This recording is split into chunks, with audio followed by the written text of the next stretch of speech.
solusyon ni Don Custodio. Magandang pamagat, hindi ba? Magiging usap-usapan ito sa Maynila.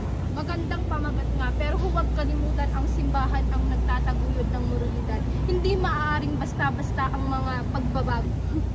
Moralidad sa ngayon, sino nga ba ang magpapasya kung ano ang tama at mali? Gobyerno o simbahan? Ang pagbabago ay hindi nakukuha sa mga sermon o artikulo. Kailangan ng aksyon. At sinong gagawa ng aksyon? Ikaw?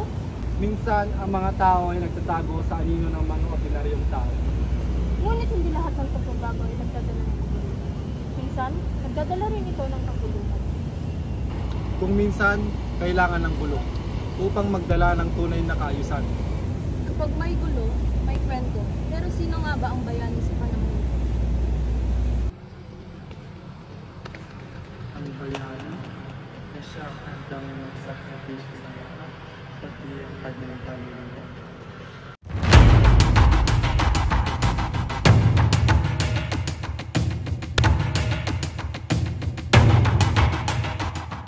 Mga alamat?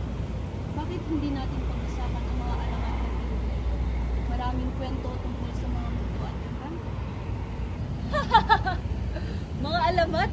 Walang katotohanan ng mga iyan. Kailangan natin ay mga practical na solusyon, hindi mga kwentong pagbabalaghan. Ngunit ang mga alamat ay may basahan sa katotohanan, hindi ba, Senyor Simon?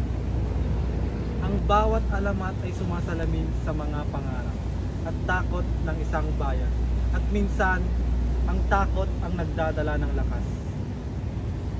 Ang takot ang nagdadala ng lakas.